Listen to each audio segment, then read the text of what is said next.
Hey guys, welcome back. Sorry it's been a long time since I did a preaching video or even a biblical trivia episode. I've been busy and working on other stuff, poems, school, etc. But I am back and more pumped than ever. Hopefully I can keep this up every Sunday. If not, I'm probably doing something else. And now, with that being said, I also want to apologize if there be any background noise. Sorry, that happens a lot in my house. But okay, moving on to today's episode. Last time we left off, we were studying the Seraphim and, what little known is about them. Now, today we're going to be diving into the Cherubim, another heavenly being. So, let's just dive right into it. The Cherubim is first mentioned after the fall of Adam and Eve, the first two humans, after they, ate the forbidden fruit and were expelled from the Garden of Eden. It states in Genesis chapter 3 verse 24, He drove out the man, and at the east of the Garden of Eden he placed a cherubim and a flaming sword that turned every way to guard the way to the tree of life. And this is an interesting passage, but we are not given much information on the cherubim really. Other than they're obviously, heavenly beings who all worship and obey God. And, they're not mentioned again until the next book of the Bible, Exodus chapter 25, in which God is giving instructions on the construction of the Ark of the Covenant. And God tells them to build an image of a cherub on each side, but other than that, they're not really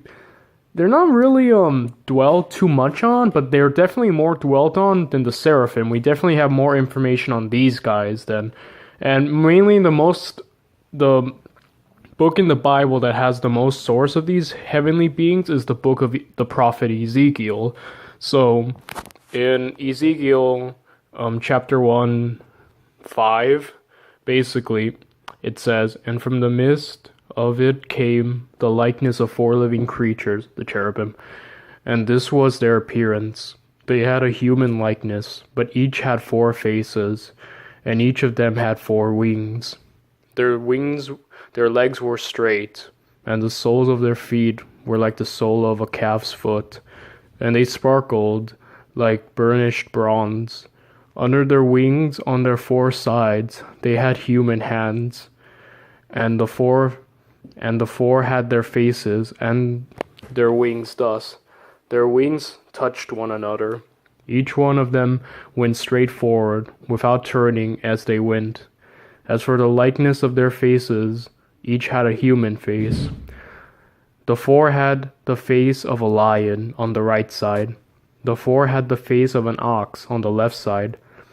And the four had the face of an eagle. Such were their faces, and their wings were spread out above. Each creature had two wings, each of which touched the wing of the other, while two covered their bodies. Basically, they have four wings, and each went straight forward.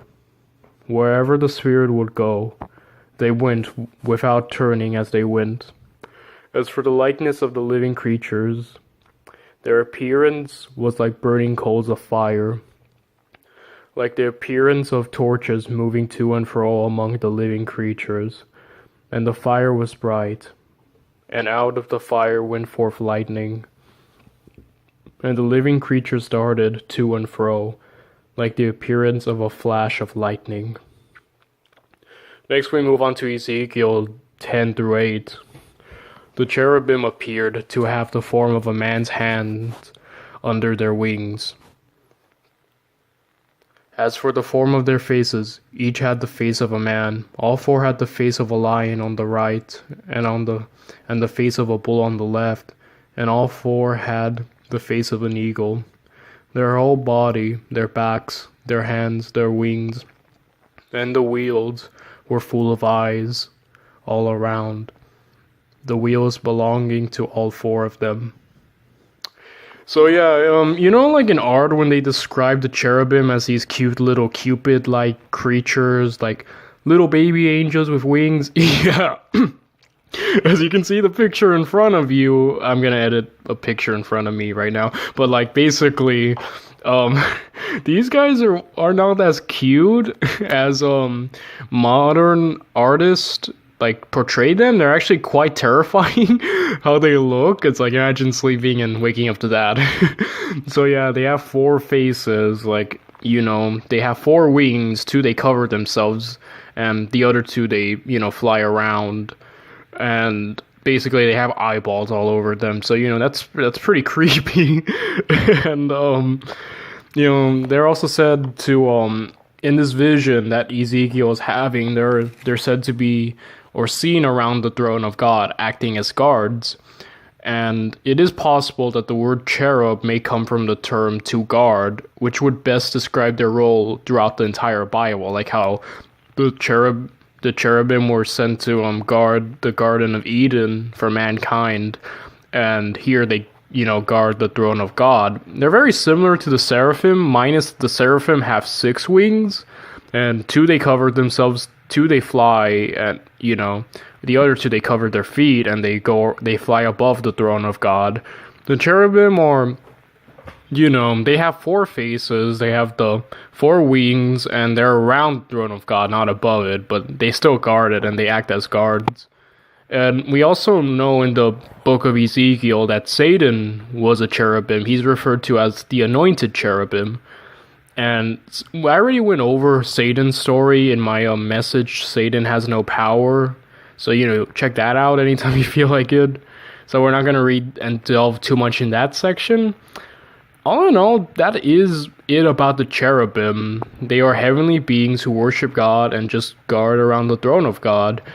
You know, their function is the same as any other creature, you know, created by God, in that they're supposed to worship and obey God. And they look scary while doing it. I'm not sure how I would react to seeing that. That is scary, though. But in all honesty, these are very powerful and very amazing creatures of God. And yeah, that's all I can really say on the cherubim, because really it's only in the book of Ezekiel that you really learn about these things. These, you know, yeah, these creatures, and mainly their function is explained, and that they're usually seen guarding the throne of God, and they just, you know, hang around it, do whatever God tells them. And yeah, guys, that's basically it. I wish I could give more info, because, you know, the Bible's not a fully specific book. It won't tell us everything, but, you know, with the information we have, that's basically what we can deduce of the cherubim. So, you know, I hope you all enjoyed this video. Feel free to like, comment, subscribe, and, you know, I'll see you next Sunday, dudes. Bye!